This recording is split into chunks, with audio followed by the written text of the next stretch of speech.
kukwakirana. Nafikiri wa ndugu zetu kutoka Rwanda tunawafurahia sana. Ndiyo zaka tunazazi tunafurahia kweli. Mungu ambaye amewaleta na kuwafungulia njia, Mungu abarikiwe sana. Amen. Ihange icyubahiro. Ese kuna Waganda? Ese hari abaganda bari hano? Kanisa la Mitumbara.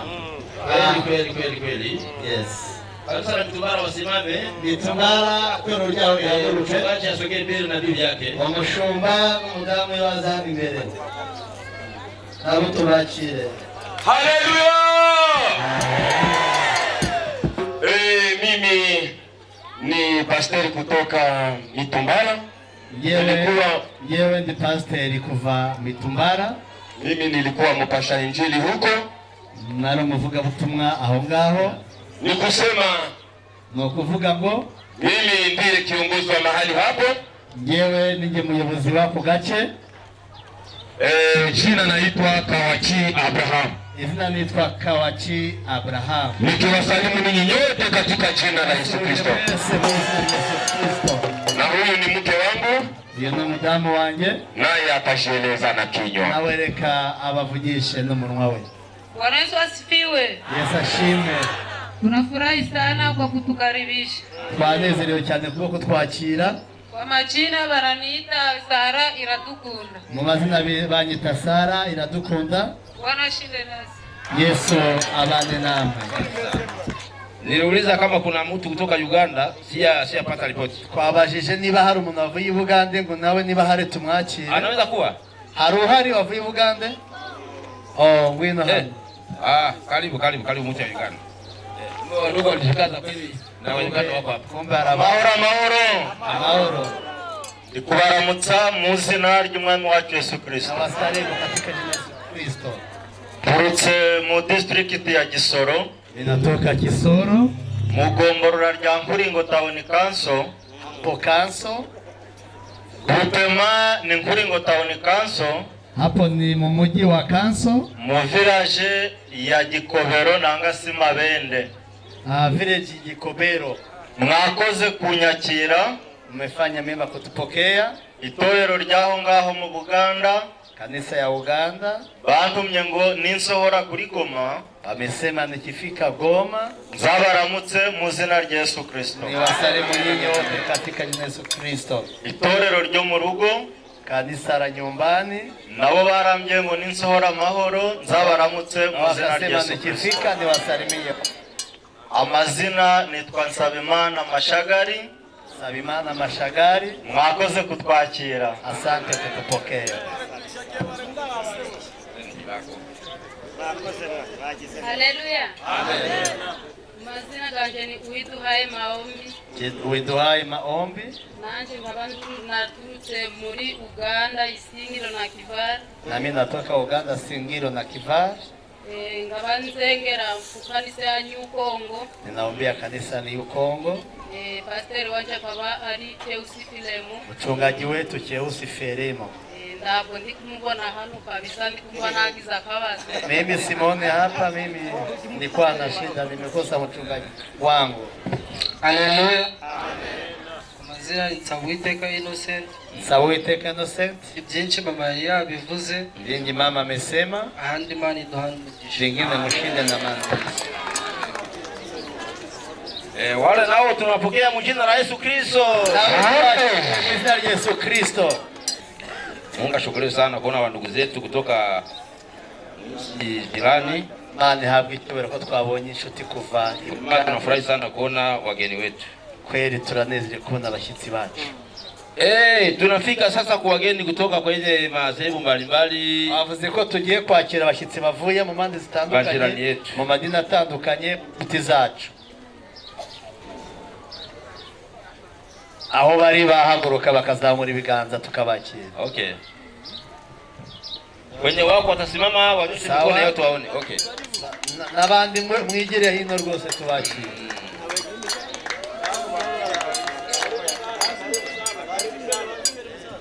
Haleluya.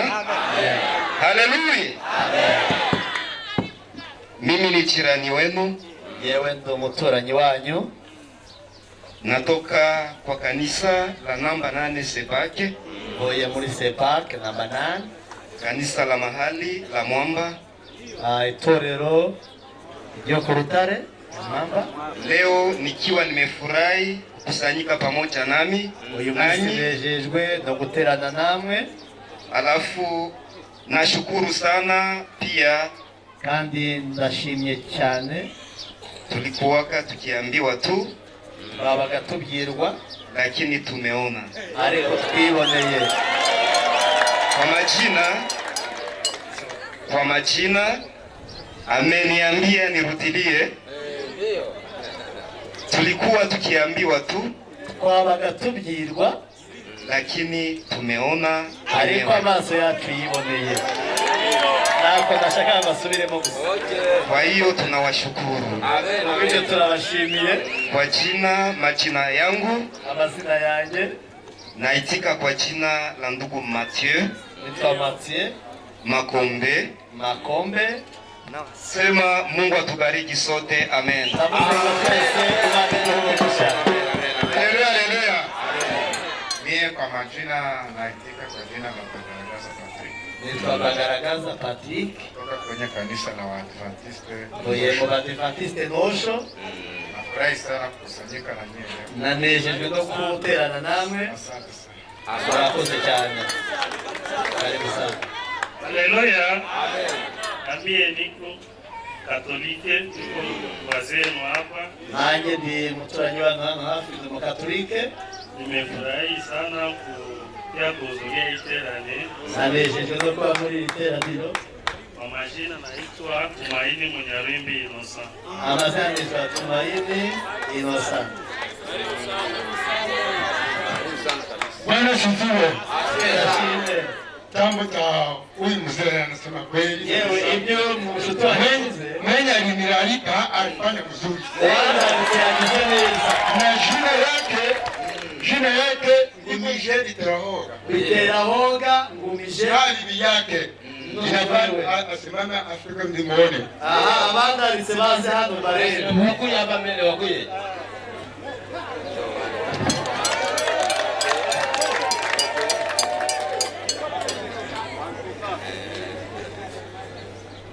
Asante sana. Akoze. Hapa ninafurahi sana. Mungu awabariki kabisa. Ndio.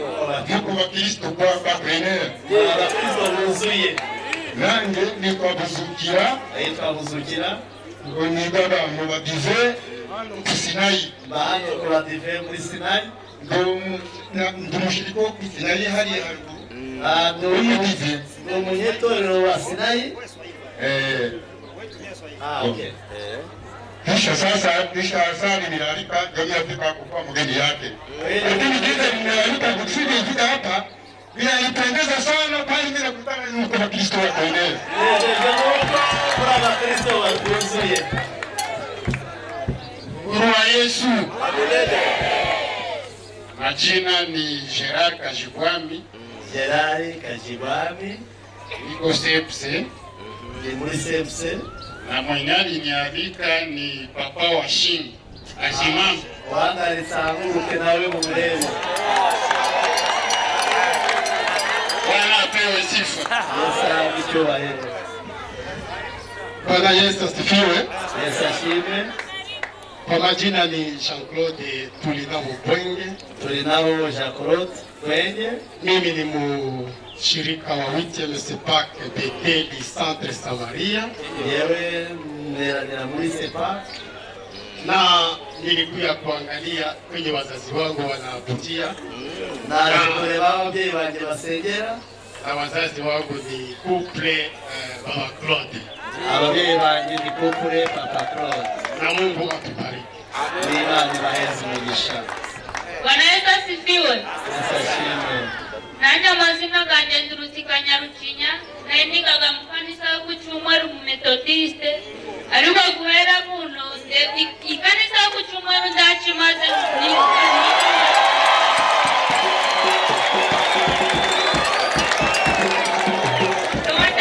Mama Ufunuo amekataa kanisa ya Dimashe, ameamua kwa kanisa ya Sabato ya Yesu Kristo. Bwana asifiwe. Na mie njo Furaha Consolatrice mwenye alituandika ni mzazi yetu Mama Kurote. Mungu awabariki. Bwana Yesu asifiwe. Majina ni Furaha Sifi, mwenye Okay. Mungu akubariki sana. Bwana Yesu asifiwe. Kwa majina naandika kwa jina la Chance. Nimefika hapa, mwenye alinialika ni baba yangu wa Shinde. Mimi nimefika hapa ili nikusaidie nani mchana wa leo. Mungu awabariki. Haleluya. Kwa majina ni Bizi. Kutoka kanisa la Witness Msipake Mwaniki. Mwenye alinialika ni Grand Frère Sadiki. Sadiki.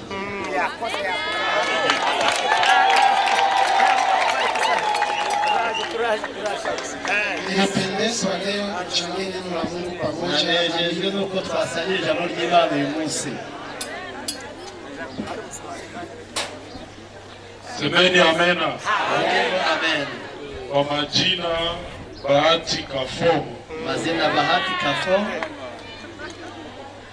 Papa ni papa wa Shinde, ndio babangu mzaa. Nipendezwa leo. Nanejejwe uyu munsi. Leo mimi naingia kanisa ya Witness Msipake Mwamba. Nira Sepake Mwamba. Leo nipendeza kushiriki. Uyu munsi naneje no gusangira namwe ijambo ry'Imana. Bwana Yesu asifiwe.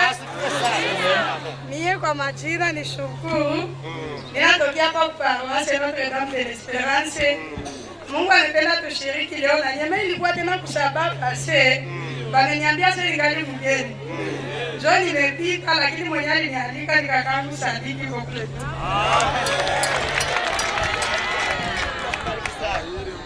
Semeni amen. Dada kutokea Kinyandoa nimependa kushiriki na yeye.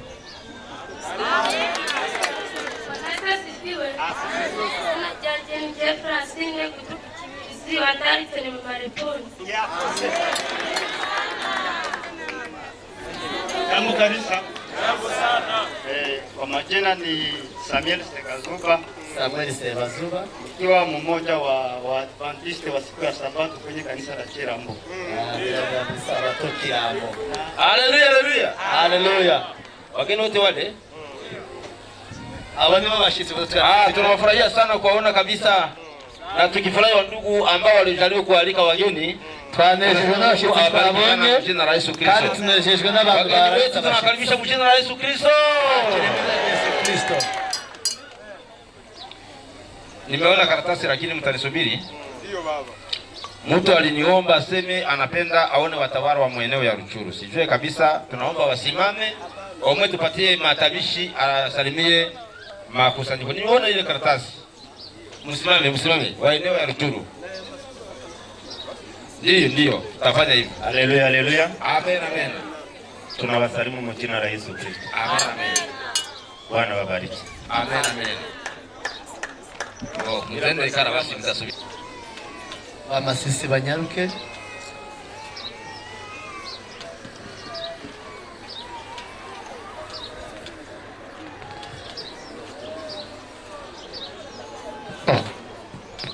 Haleluya, haleluya. Amen, amen. Tubasukiye mu izina rya Yesu Kristo. Amen, amen. Izina ni nyamwiza wa maso mwamaduha umugisha. Amen, amen. Haleluya, haleluya. Amen, amen. Haleluya, haleluya. Amen. Buri muntu wese naho biri ubu ari hamwe. Kumbatia mwenye muko pamoja. Aho biri umuntu mwegeranye. Umwambie Tumaini anakusalimia kwa jina la Yesu Kristo. Amen, amen, amen. Ni Tumaini Hagumimana ndabakunda. Hagumimana ndabakunda. Hari abazirindi zina Fariji. Kuna abanyambaye wanajua jina langu Fariji. Ubwo byabaye ngombwa ko ndabakunda cyangwa ndabapenda. Nimebasisha nasema ninawapenda. Dirigwa na mahoro ya Kristo. Ushinde na amani ya Yesu. Wakale. Kalehe. Haleluya. Haleluya. Zina ni tumusifu Ngarukiyimana ikarehe mweneo yakadasoma. Tumusifu Ngarukiyimana. Haleluya. Amen. Amen. Kwenye eneo ya maji mkishatwani, Bwana tubariki sote. Amen. Unakuwa na ndugu kutoka Masisi ambaye alikuwa mkipande na kisha akarudia, naye asalimie mkutano. Shalom shalom. Naona mnafurahi sana. Hii ni mwaka yenye inaisha. Uyu ni umwaka ushize. Mie nilikuwa mkipande cha kwabo Ndabimenya. Nabaga mu gipande cyo kwa Ndabimenya. Mimi kwa majina ni Nzayishima Mahesh. Nzayishima Mahesh. Nzayishima Mahesh kutoka Rushebere Masisi Centre. Avuye Masisi ni Nzayishima. Karibu sana. Haleluya. Jina la Bwana lipewe sifa sana. Jina ry'Imana rabwe icyubahiro. Imani ishimwe cyane. Mungu apewe sifa. Ndanezerewe cyane. Nina furaha sana kugera kuri ritorero, kufika kanisani kama hii. Nkuko mwene data aje kubivuga, sipokuwa ndugu yangu amesema itorero ni Ngote. Itorero ni Ngote iMasisi. Ku kanisa ni Ngote Masisi. Navuye mu gice ukwezi kwa kabiri. Nimetoka Gipande mwezi wa pili. Ndavuga ngo si byiza ko ngomba kuvapira mu gice. Nikasema sio vizuri nifariki niko ndani ya Gipande. Umuririmbyi yaririmbye korasi aravuga ngo ari Imana yasize amavuta na waravuma. Wenye ambayo wamesinga kuna mtu ambayo anaweza kuwalaani. Ndashimira itoro rya Kristo.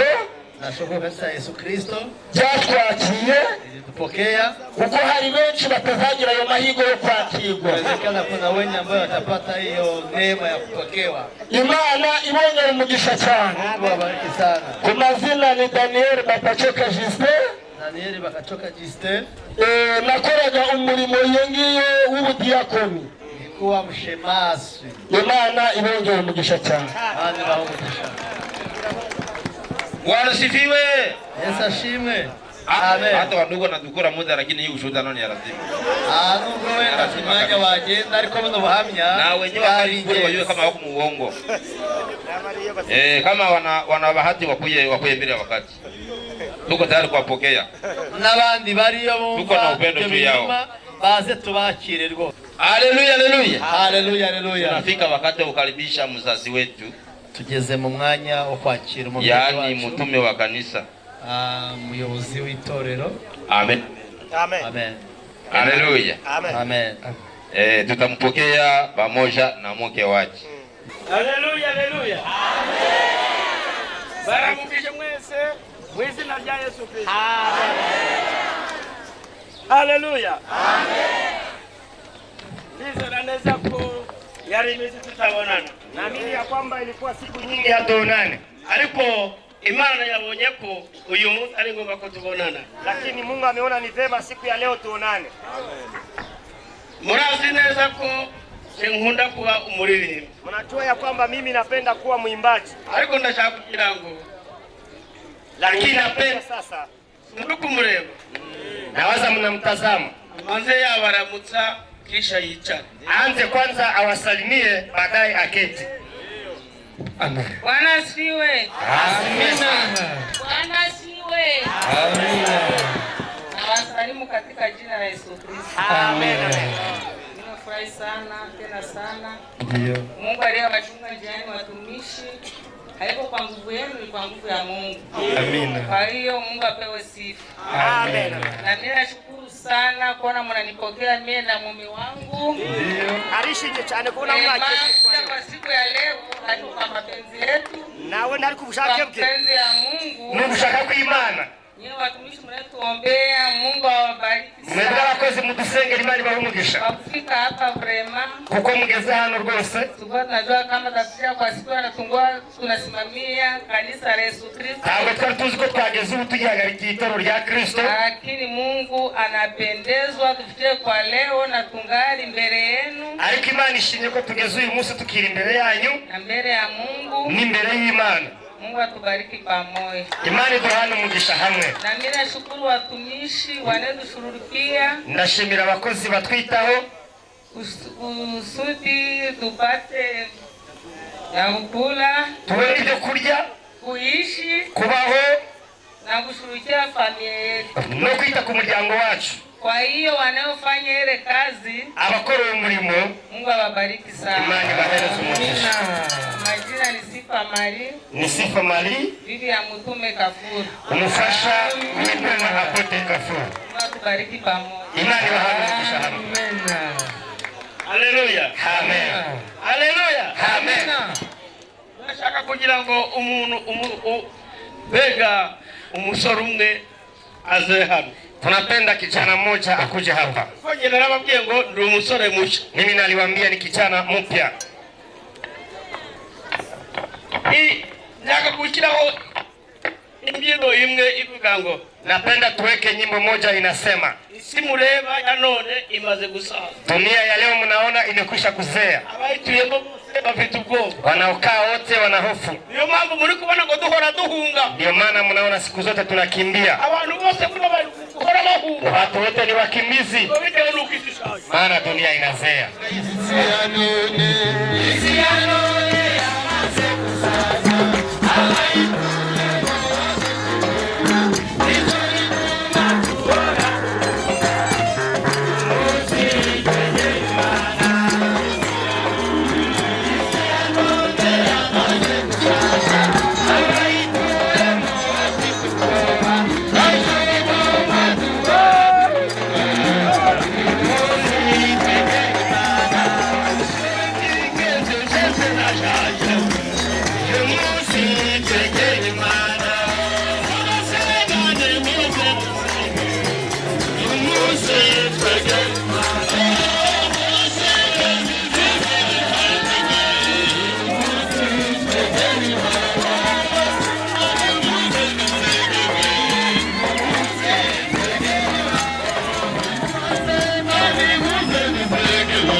Ijambo ry'Imana ratubwiye ngo uyu munsi neno la Mungu yasema siku ya leo wageze muri aya materaniro aliyewasili kwenye mkutano yegera Imana amkaribie Mungu, kuko indirimbo iratubwiye ngo maana inatuambia nyimbo abasenga ni musenge, waombaji tuombe. Uyu munsi birasaba kugira ngo dusenge, inaomba leo tuombe, kuko amadini y'iki gihe garasha, maana madhehebu yamezea. None uyu munsi twegera iki leo? Sasa tutokee nani? ubutware bwo muri iyi minsi burashaje, utawala wa dunia imezea. Uyu munsi twegera iki siku ya leo tumjogee Mwenyezi Mungu. Mwese ni muze dusenge, waombaji nyote kujeni tuombe, kugira ngo Imana abarirangiza byose, ili Mungu amalizishe maneno yote. Ariko byose biriho, Imana irizi ko bigomba kubaho. Yote yako Mungu alijua yatakuwa. Reka narebuti acha nisikawe. Ndizera neza ko mwese muranzi. Naamini ya kwamba nyote mnanifahamia. Imbere yanyu ndi umugaragu wanyu. Ni mbele yenu kama mtumishi wenu. Kwa Yesu aravuze ngo umukuru muri mwe ajya mu mugaragu wanyu. Yesu akasema aliye mkubwa miongoni mwenu awe mdogo wenu. Imbere yanyu rero ndi umugaragu wanyu. Niko mbele yenu kama mtumishi wenu. Andi zina ryanjye murarizi. Na jina langu mnalitambua. Hapo nati sitakawa. Hapo Imana yemereye kugira hano bose. Wale ambao Mwenyezi Mungu amekubalia kuwasili mahali hapa. Yamigisha mu izina rya Yesu Kristo. Mwenyezi Mungu awabariki nyote mu jina la Yesu Kristo. Izina ryanjye rero. Jina langu naitwa Baseke. Naitwa kwa jina la Baseke. Baseke mwese ni muzi kuseka. Na waza nyote mnajua kucheka? Ndio. Hiyo jina ryanjye. Hiyo ndio jina langu. Ya kabiri ni Kafuru. Jina la pili ni Kafuru. None se reka mbabwire. Napenda niwaambie. Iyo umaze gufata agakori kawe wamaze Ukishafunga haroni yako unaifunga vizuri. Hapa hakuna vya kuongeza tena. Uwe ni wewe Gafuru. Hapo ni Gafuru. Ya tatu ni Paulo. Amina. Haleluya. Amen. Reka mbabwire rero. Napenda niwaambie sasa. Jewe ni umusore, mimi ni kijana. Musha. Kijana mpya. Ubali. Kwa sababu gani? Ndio viti miaka 35 na miaka 65. Ariko ndo umusore musha. Lakini mimi ni kijana mpya. Niko muri Zaburi hari kuvu. Andiko ile iko kwa Zaburi. Iyo unari umusaza mu mubiri, inasema mtu akiwa mzee kwa mwili, ijambo ry'Imana likamugera akaryizera. Neno la Mungu linamfikia anaiamini. Imani muvana mu busaza. Mungu anamtosha kwa uzee. Musha mu busore busha mumeze nk'ubwiki. Mungu anamtia katika ujana mpya kama ya tai. Haleluya. Amen. Abagiye ngo umusore musha. Nimewambia mimi ni kijana mpya. W'imyaka 65. Kwa miaka 65. Yewe sindi umusore mushara. Si kweli si niko kijana mpya. Sabita abantu 8. Ninawana 8 na mtukuru 24. Na wachukuma 24. Umusore musha. Mimi ni kijana mpya. Amen. Hari bene gata batashoboye kugera hano. Kuna ndugu zetu wa kufika mahali hapa. Amatorero yose y'Uganda. Makanisa zote za Uganda. Hapo babonye ko bagera ino. Hakupata namna. Bitewe n'inzira ari sababu ya njia haiko. Bitewe ngo haja ngo ni Ebola. Kwa sababu ya magonjwa ya Ebola. Ubundi abo nabo babaramukije mu izina rya Yesu. Hao nao wamesema tuwasalimu mu jina la Yesu Kristo. Hari amatorero ya Kristo muri Europe. Kuna makanisa za Kristo Europe. Norvege. Sweden. Hollande. Denmark. Abo bose nabo babaramukije mu izina rya Yesu Kristo. Hao wote wanawasalimu mu jina la Yesu Kristo. Amatorero ga Kristo kari muri Amerika. Makanisa za Kristo Amerika. Muri Amerika tumaze kugira amatorero 5. Tuna makanisa 5. Kagera na Azarani. Ambao wanashiriki waziwazi. Hata kuli mitandao. Sio kwenye mabude. Ngo uyu munsi baramutse mu izina rya Yesu. Nao wanasema ni wasalimu leo mu jina la Yesu Kristo. Abo muri Canada. Nabo bambwiye ngo baramutse mu izina rya Yesu Kristo. Ni wasalimu mu jina la Yesu Kristo. Hapo rero turatenda kuko tutakawa muka bahanuzi ugengwa nabo. Roho ya manabii utima nabii. Andi maana yacu ntabwo ari umuvurungano. Mungu wetu ni wasalamu. Nizera ko amazina yanjye namaze kuyababwira. Jina nimekwisha kuyanena. Ubundi mwami Yesu akomeze kubana nabo. Bwana Yesu awe nasi. Mu izina rya Yesu Kristo. Katika jina la Yesu Kristo. Haleluya, haleluya. Bwana sifiwe. Yesu ashimwe. Tunafurahi sana kabisa. Turanezerewe cyane. Nikizani mtawaza kama amechelewa kweli? Kweli mlibaza ko batinze? Hayachelewa kabisa. Ntabwo bakererewe. Tunajua kama Mungu amesimamisha jua. Uko Imana yabafatira nafasi. Yabona baze kubona umwanya. Amen, amen. Amen. Tunafurahi kuona tulikuwa tunapokea mzee wetu. Tunejejwe nuko twakiriye pamoja na mama watoto. Ndetse n'umubyeyi wacu mama. Tunawakaribisha mu jina la Yesu Kristo. Akiriye mu izina rya Yesu Kristo. Balamwise buko bwana mahanga. Baramukije mu izina rya Yesu Kristo. Na wasalimu taifa la Yesu Kristo. Nani ndi mwene wenyu wo kusenga okwijwi? Nange ndi mwene wanyu kuva ijwi. Nakirire obutumwa bwa Yesu Kristo okuradio. Nakiriye ubutumwa bwa Yesu Kristo wala nilipokea habari njema ya Yesu Kristo ku radio. Nyirikwa okuzino lya Emile Mubalirwa. Nitokande kuzina lya Emile Mubalirwa. Nasimisizwe zene okubona naita kusanyika hakumanani moko mukutano. Uyu munsi naneshejwe no kuza gutera namwe muri teraniro. Inashengera okwishu Mungu afikishe kushaku. Navuye ijwi Imana duhere umugisha hamwe twese mu izina rya Yesu. Haleluya, haleluya. Haleluya, haleluya. Tunafurahia mgeni wetu ambaye naye ametoka mu eneo za Bukavu. Tunejejwe n'umushyitsi wacu kule ijwi. Kule kwenye Kisanga mu maji. Ariya mu kirwa cy'amazi. Amen, amen. Amen. Na yetu tumpokea mu jina la Yesu Kristo. Nawe tumwakiriye mu izina rya Yesu Kristo.